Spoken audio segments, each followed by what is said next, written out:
마태복음 2장 1절에서 11절 말씀 중심으로 예수님께 경배하고 라는 제목의 말씀으로 하나님 말씀 나누도록 하겠습니다.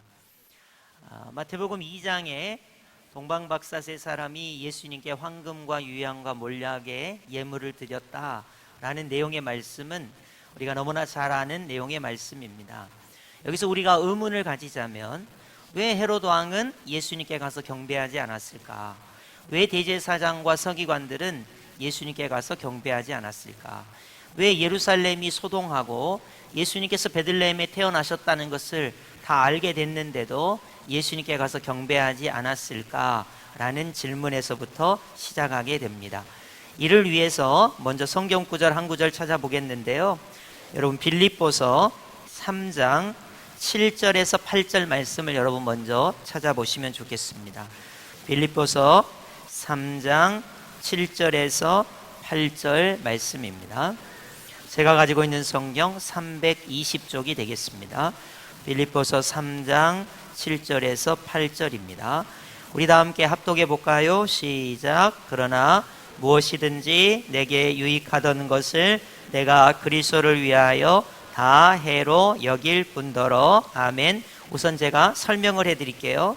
사도 바울은 예수님을 얻기 위해서 자기에게 유익하던 모든 것을 예수님을 위하여 다 해로 여겼다, 이렇게 말하고 있습니다. 8절 보시겠습니다. 합독하겠습니다. 시작. 또한 모든 것을 해로 여김은 내 주 그리스도 예수를 아는 지식이 가장 고상하기 때문이라. 내가 그를 위하여 모든 것을 잃어버리고 배설물로 여김은 그리스도를 얻고. 아멘. 사도 바울은 자기에게 있는 모든 것을 다 해로 여기고 배설물로 여기는데, 왜냐하면 예수님을 아는 지식이 가장 고상하기 때문입니다. 찬송으로 이야기하면 주 예수보다 더 귀한 것이 없기 때문이죠. 그래서 예수님을 얻고자 하기 위하여 모든 것을 다 해로 여기고 배설물로 여겼다, 이렇게 고백하고 있습니다. 이제 오늘 본문으로 돌아와서 왜 헤롯 대왕은 예수님께 경배하지 않았는가? 왜 대제사장 서기관들은 예수님께 경배하지 않았는가? 왜 예루살렘에 있는 많은 사람들이 예수님께서 베들레헴에 탄생하신 것을 알았는데도 예수님께 경배하지 않았는가의 말씀을 살펴보도록 하겠습니다. 오늘 본문 1절로 가시면 헤롯 왕 때에 말씀이 시작하고 있죠. 헤롯은 어떤 사람입니까? 이두메 사람이고, 이두메를 우리말로 알기 쉽게 하면 에돔 사람입니다. 이방인이면서 이 에돔 사람인 이방인인 헤롯이 로마에 아부해서 유대의 왕이 되게 되었습니다. 그러다 보니까 유대인들이 이방인이 왕이 되었기 때문에, 로마에 동조하는 왕이기 때문에 이 헤롯 왕을 되게 미워했습니다. 그러다 보니까 이 헤롯 왕은 자기의 왕자가 빼앗길까봐 늘 고민하고, 그리고 사람들의 동향을 살피는 그러한 것에 민감한 왕이 헤롯 왕이었습니다. 얼마나 이 헤롯 왕이 유대인들의 환심을 사고 싶었으면 이 헤롯 왕은 예루살렘 성전을 증보수 개축을 하는 일을 하게 됩니다. 그래서 유대인들의 환심을 조금은 샀지만, 그러나 이 헤롯 왕은 언제나 내 왕위가 빼앗기면 어떡하지? 이런 것에 불안함을 가지고 있었습니다. 이 헤롯 왕 때에 예수께서 유다 베들레헴에 나시게 되었습니다. 동방으로부터 박사들이 예루살렘에 이르렀습니다. 이 동방의 박사들을 보면, 이 동방의 박사들은 바벨론으로 추정되는 곳에 천문학자이며 왕과 같은 높은 직위를 가지고 있는 사람들로 우리가 추정해 볼 수 있는데, 이 사람들이 황금과 유향과 몰약을 가지고 유대인의 왕으로 오신 이를 경배하기 위하여 별을 따라, 천문학자이기 때문에 메시아의 별을 따라 예루살렘에 오게 됩니다. 이 사람들이 생각할 때는 유대인의 왕이 태어났으니까 당연히 이스라엘의 수도인 예루살렘에서 왕이 태어났겠지 했어요. 이 사람들은 미가서를 모르니까, 미가서 5장에 유대 땅 베들레헴에서 유대인의 왕이 태어난다고 하는 예언을 몰랐기 때문에 당연히 예루살렘에 오게 되었습니다. 그래서 유대인의 왕으로 나신 이가 어디 계시냐 2절에 그렇게 분명히 말하게 됩니다. 이 말을 듣고 온 예루살렘이 듣고 소동을 합니다. 3절을 보시겠습니다. 헤롯 왕과 온 예루살렘이 듣고 소동한지라 그랬습니다. 헤롯 왕은 당연히 유대인의 왕이 태어나면 자기의 왕위를 빼앗겨야 되니까 관심을 가진 거고, 대제사장 서기관들은 지금 로마에 빌붙어서 헤롯 왕과 겨우 권세를 유지하고 있는데, 유대인의 왕이 메시아가 오게 되면 자기들은 다 죽은 목숨이에요. 그래서 또 헤롯 왕의 눈치를 보느라고, 또 새로운 왕이 등극하면 어떻게 줄을 서야 되는지 여러 가지 셈법이 복잡하기 때문에 그렇게 해서 소동을 한 것이고, 예루살렘도 듣고 소동을 했다 그랬습니다. 그러면 예수님이 어디 태어나신지 몰랐기 때문에 헤롯 왕도 대제사장 서기관도 예루살렘 사람들도 예수님께 경배하지 않았겠지, 이런 생각을 우리가 가질 수 있습니다만은 그것은 틀린 말입니다. 4절 보시면 그리스도가 어디서 나겠느냐 묻자마자 바로 대답이 나옵니다. 5절 유대 베들레헴입니다. 이렇게 유대 땅 베들레헴이라고 정확히 예수님이 태어나신 장소를 말하고 있습니다. 우린 여기에 이유를 붙일 수 있어요. 그러면 예루살렘에서 베들레헴까지 거리가 먼 모양이다. 그러니까 거리가 너무 머니까 헤롯 왕도 서기관 대제사장들도 예루살렘 백성들도 거리가 머니까 예수님께 경배하러 안 간 거 아니냐, 이렇게 착각할 수 있을지 몰라도 안타깝지만 예루살렘과 베들레헴의 거리는 짧게는 8km, 길게 봐도 15km 떨어져 있다고 알려져 있습니다. 제가 여러분에게 좀 실감나게 설명하기 위해서 유튜브에 들어가서 예루살렘에서 베들레헴으로 가는 길에 관한 유튜브 동영상을 한 3편 봤어요. 근데 진짜 짧아요. 여러분도 예루살렘에서 베들레헴까지 가는 길 해가지고 유튜브에서 동영상을 한번 틀어보시면 아마 여러분이 생생하게 볼 수 있어요. 2000년 전에는 지금처럼 도로가 있는 건 아니지만 도로를 중심으로 해서, 교회를 중심으로 해서, 예수님 탄생 교회를 중심으로 해가지고 베들레헴을 잘 설명해 줄 거예요. 여러분이 이제 집에 가셔서 핸드폰으로 유튜브로 꼭 예루살렘에서 베들레헴으로 가는 길 하고 쳐보시기 바랍니다. 여러분이 얼마나 잘 걸으시는지는 모르겠습니다만은 8km라면 성인 남자의 걸음으로 1시간이면 걸을 수 있는 길이가 8km입니다. 그러니까 대략 우리 교회 여기 슬로시티에서 저기 만성리 모래해변 거기까지가 10km라고 알려져 있어요. 여기서 그 만성리 모래해변까지 걸어가면요 1시간이면 족합니다. 저는 걸음이 좀 빠른 편이라 한 45분 정도면 도착해요.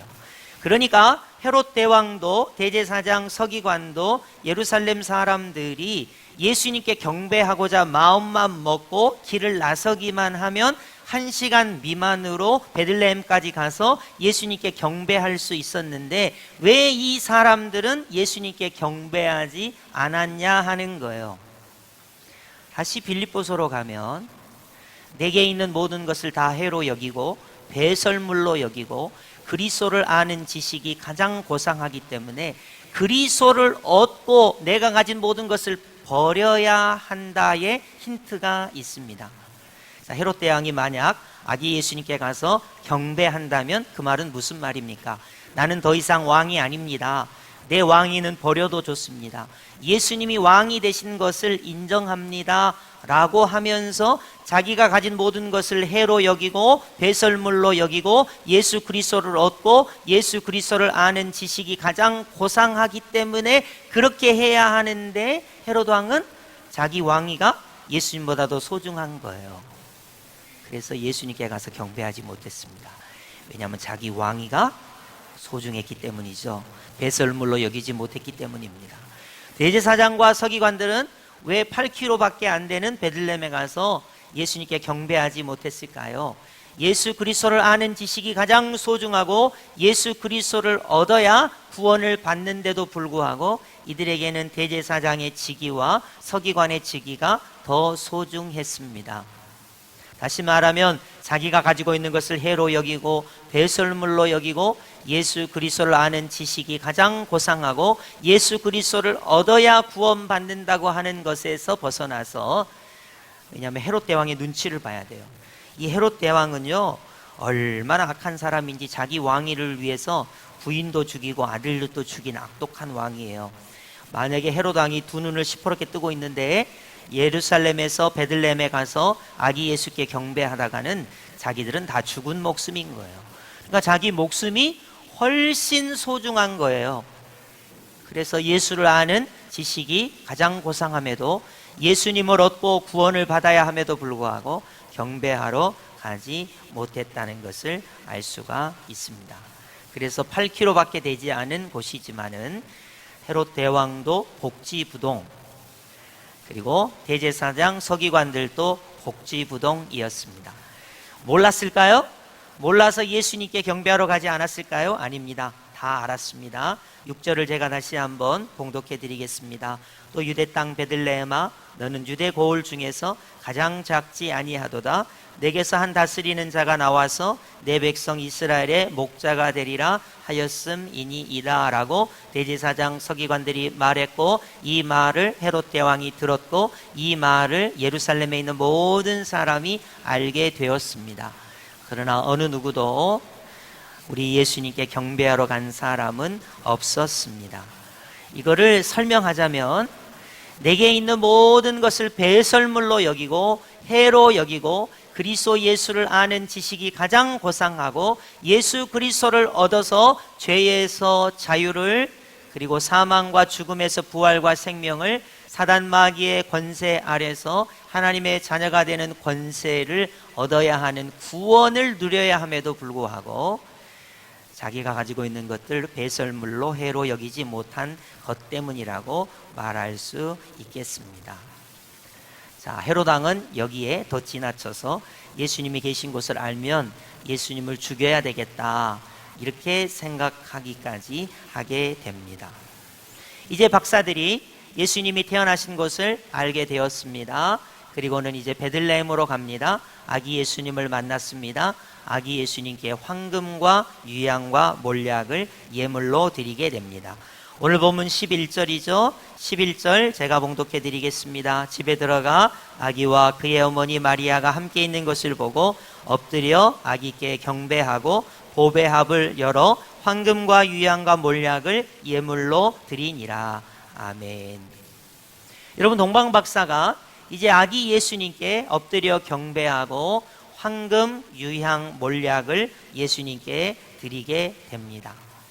예수님께 경배한다는 뜻은 바로 이런 것입니다. 엎드려 경배하고 예수님께 헌물을 드리는 것, 그것이 경배하다, 그런 의미가 들어 있습니다. 이제 우리가 24일이고요 내일 25일인데 여러분은, 동방박사는 황금과 유향과 몰약을 예수님께 예물로 드렸는데 저와 여러분은 과연 무엇으로 예수님께 예물을 드려야 할까요? 여러분은 단순히 생각하실 거예요. 목사님, 성탄절 감사 헌금 봉투가 있잖아요. 나는 거기다가 헌금을 해서 드리면 그것이 예수님께 경배하는 것이라고 생각합니다. 이렇게 단순히 생각하실 수 있겠습니다. 저는 이것을 조금 더 깊이 있게 생각해 보고자 합니다. 황금은 예수님의 왕 되심을 상징하는 것이고, 유향은 예수 그리스도의 신성을 상징하는 것이고, 몰약은 예수님의 십자가 고난과 그 십자가의 사건을 이렇게 상징하는 것으로 알려져 있습니다. 이 예물들은 왕이 예수님께 드리는 예물이라 값비싸고 고귀한 것입니다. 우리가 예수님을 경배한다고 할 때 단순히 돈을 가지고 예수님께 경배한다라고 생각하는데요, 돈이냐 예수님이냐라고 우리가 묻는다면 가룟 유다 같은 경우는요, 은 30에 돈을 택했습니다. 예수님을 버렸어요. 그리고 목숨이냐 예수님이냐라고 예를 든다면 베드로는 자기 목숨을 구하기 위해서 예수님을 모른다고 3번 부인합니다.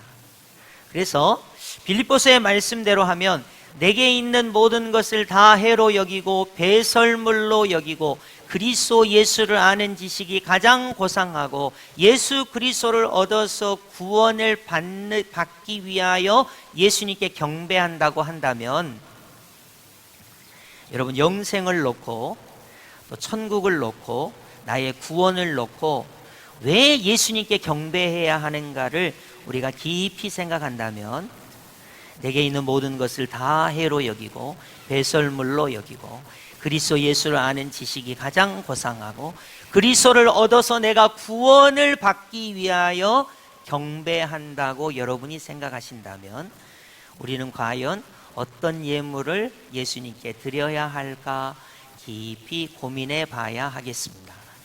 여러분은 내일 성탄절에 우리 예수님께 어떤 예물을 드리시고자 하십니까? 단순히 헌금을 드리면서 예수님께 예물을 드려도 되겠습니다. 아니면 여러분이 어떤 재주를 가지고 내일 우리 할렐루야 찬양대는 칸타타를 할 거예요. 찬양하는 재주를 가지고 우리 예수님께 예물을 올려드릴 수도 있겠습니다.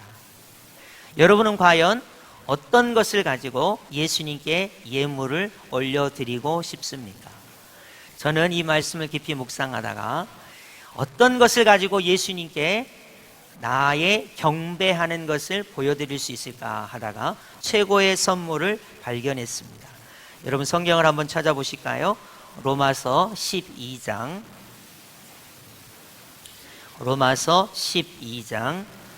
1절입니다.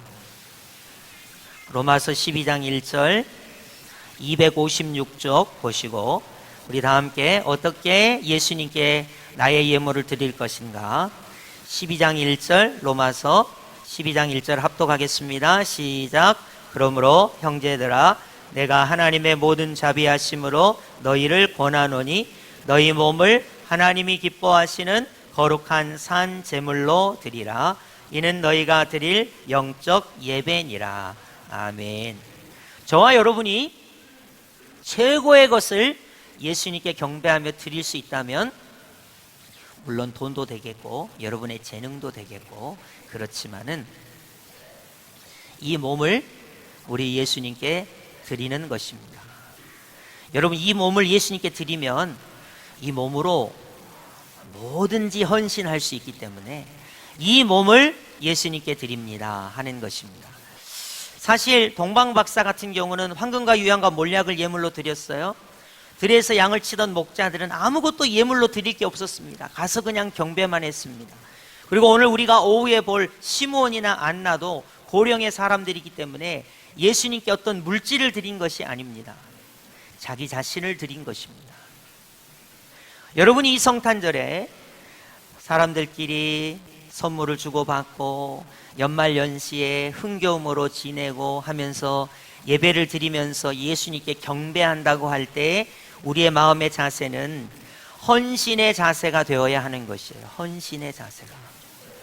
예수님께서 나를 위하여 십자가에 죽으시기 위하여 이 땅에 오셔서 나를 위하여 전부를 주셔서 헌신하셨는데, 내가 이제 예수님께 경배하면서 동방박사들은 황금과 유향과 몰약을 드렸다지만 나는 이 몸을 드립니다. 여러분 우리가 하나님께 예배할 때 온 마음과 뜻과 정성을 다하여 하나님께 예배해야 되잖아요. 예수님께 경배할 때는 나 자신을 드립니다. 왜냐하면 예수님께서 나를 구원하시기 위하여 예수님 전부를 나에게 주셨기 때문에 이 몸을 예수님께 드립니다. 그래서 우리가 하나님께서 받으시는 영적 예배는 이 성탄절에 예수님께 드리는 예물은 나 자신이 되어야 합니다. 여러분 헌금 얼마를 가지고 예수님께 경배했다고 착각하지 마시기 바랍니다. 여러분의 시간을 다 드리셨습니까? 여러분의 정성을 다 드리셨습니까? 아니 여러분의 전부를, 여러분의 믿음을, 여러분 자신을 예수님께 드리는 것입니다. 여러분 우리 예수님께서 저희를 위해서 모든 피를 쏟으시고 모든 물을 쏟으시고 우리를 위하여 헌신해 주셨습니다. 이제 아기 예수님께 경배하면서 우리의 예물은 무엇이 되어야 할까요? 물질 얼마, 내가 조금 신경 쓰는 것 어떤 것, 이런 것이 아니라 우리 전부를 드리면 그것이 우리 예수님께서 가장 받으시는 귀한 예물이 되리라고 생각이 됩니다. 여러분, 오늘 2023년 성탄절을 하루 앞둔 이날에 왜 헤롯 왕은 예수님께 경배하지 않았나? 왜 대제사장 서기관들은 예수님께 경배하지 않았나? 왜 예루살렘 백성들은 예수님께 경배하지 않았나? 살펴보았습니다. 왜 경배하지 않았다고요? 자기에게 있는 모든 것을 해로 배설물로 여기지 않았기 때문입니다. 예수 그리스도를 아는 지식이 가장 고상한 것을 인정하지 않았기 때문입니다. 그리고 예수 그리스도를 알므로 말미암아 구원을 얻는다는 것을 인식하지 않았기 때문입니다. 동방 박사는 황금과 유향과 몰약을 예수님께 드렸습니다. 황금은 예수님의 왕위를, 유향은 예수 그리스도의 신성을, 몰약은 예수 그리스도의 고난을 상징하는 것이었습니다. 과연 예수님이 오심을 기념하며 예배하는 우리는 무엇으로 예수님께 예물을 드려야 합니까? 돈으로 드릴까요? 아니요, 그건 한계가 있죠. 우리는 예수 그리스도께 이 몸을, 이 전체를 예수님께 드리면 됩니다. 이걸 어렵게 말해서 헌신이라고 말합니다. 내 전부를 예수님께 드리는 것입니다. 이 몸을 받으시옵소서. 내 몸과 마음과 뜻과 정성을 다하여 우리 예수님께 예배함으로, 헌신함으로 예물을 드리게 되는 것입니다. 여러분 가정에서 예수님께 예물되는 그러한 여러분의 삶이 되기를 축복합니다. 직장에서도 이 몸을 예수님께 드립니다. 예수님의 영광이 나타나기를 여러분을 위하여 축복합니다. 그리할 때 가정과 직장과 세상과 교회 공동체가 예수님께 이 몸을 드리는 예물이 됨으로 말미암아 반드시 우리 예수님께서 받으시는 귀한 예물의 역사가 나타나게 될 것입니다. 제가 여러분에게 이제 내일 성탄절에 여러분의 몸을 드리십시오, 이렇게 강권했습니다. 여러분 고민을 많이 해보시기 바랍니다. 사도 바울은 사나 죽으나 자기 몸에서 예수 그리스도가 존귀되기를 원한다. 나는 예수 그리스도가 자기 몸에서 존귀되기를 원한다. 그런 말을 했습니다. 헌신이라는 것은 바로 그런 것입니다. 여러분이 조금 헌신해 놓고 지치고 상하고 좌절하고 낙담하는 그러한 헌신이 아닙니다. 예수님께서 십자가에서 다함이 없는 헌신을 하신 것처럼 하나님께서 나를 부르시는 그날까지 우리는 예수 그리스도 앞에서 헌신의 예물이 되어야 하는 것입니다. 그리스도 예수를 본받아 그리스도 예수의 장성한 분량이 충만한 데까지 이 몸을 예수님께 드립니다. 예배하고 헌신하는 주의 종들이 다 되시기를 예수님의 이름으로 축복합니다. 아멘.